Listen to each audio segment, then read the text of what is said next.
और यदि पितृ दोष होता है घर परिवार में तो कोई ना कोई हमेशा घर में बीमारी रहता है, समय पर कोई काम नहीं होता है, उस घर परिवार में सुख शांति का अभाव हो जाता है, उस घर में जो भी कार्य किया जाता है तो वो कार्य सफल नहीं होता है।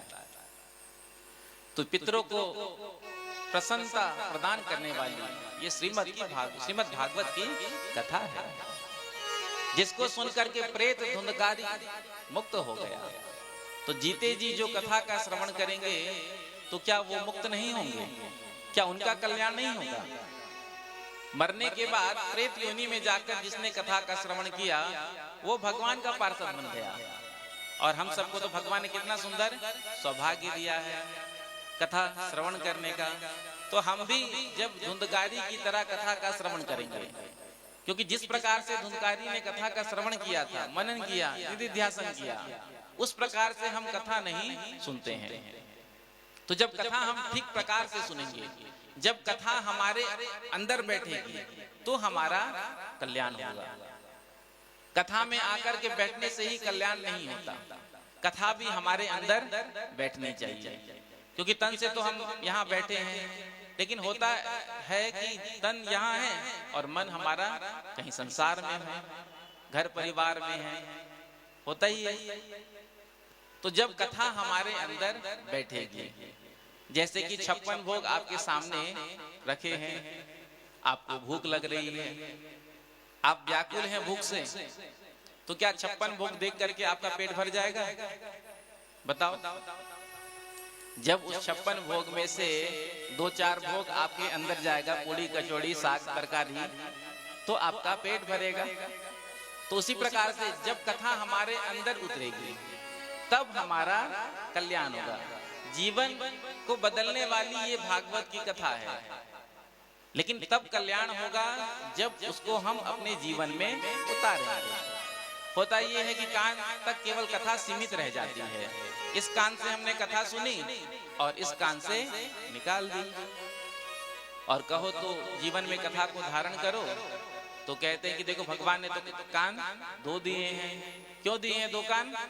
एक कान से सुनने के लिए और एक कान से निकालने के लिए।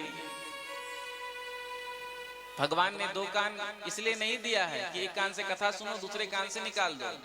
भगवान ने 2 कान आपको इसलिए दिया है कि इन दोनों कान से खूब कथामृत का पान करो।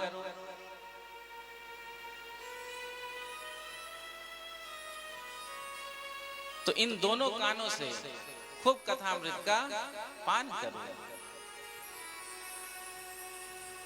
तो ये जो कथा है ये हमारे जीवन की व्यथा को समाप्त कर देती है। हम सबके जीवन में कोई ना कोई व्यथा है, कोई ना कोई समस्या है, संकट है, आपत्ति विपत्ति। तो जब हम कथा में बैठते हैं तो कथा सारे व्यथा को मिटा देती है।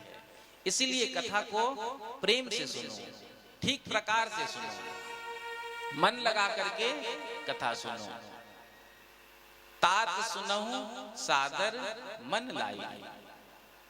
केवल कानों से नहीं, मन लगा करके कथा सुनना चाहिए। तो जब हम ठीक प्रकार से कथा का श्रवण करेंगे, उसको अपने जीवन में उतारने का प्रयास करेंगे। देखो, यदि कथा सुनने से कल्याण हो जाता तो भारतवर्ष में रोज हजारों लाखों कथा हो रही है, जगह जगह पर कथा हो रही है।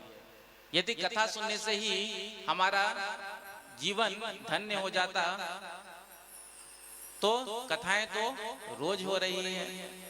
लेकिन कथा तो हो रही है, कथा लोग सुन भी रहे हैं, लेकिन कथा सुनने के बाद उसको अपने जीवन में नहीं उतार रहे हैं।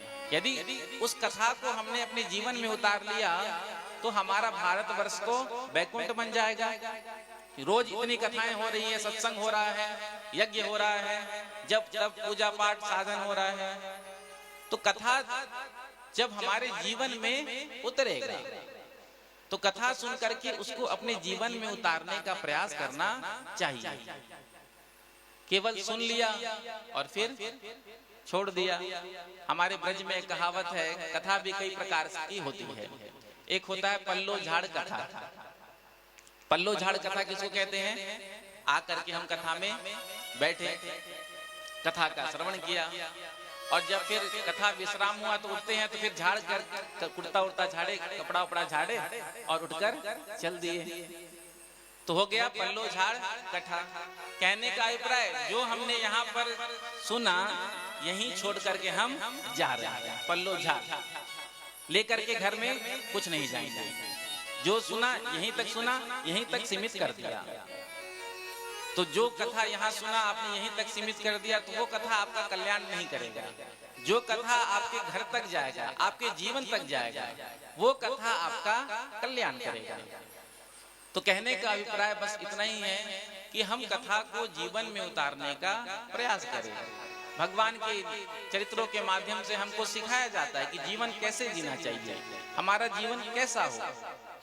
तो भगवान की जो लीला है, भगवान के जो गुणानुवाद है, जो चरित्र है, उसके माध्यम से ही हमको अपना जीवन सुंदर बनाना है।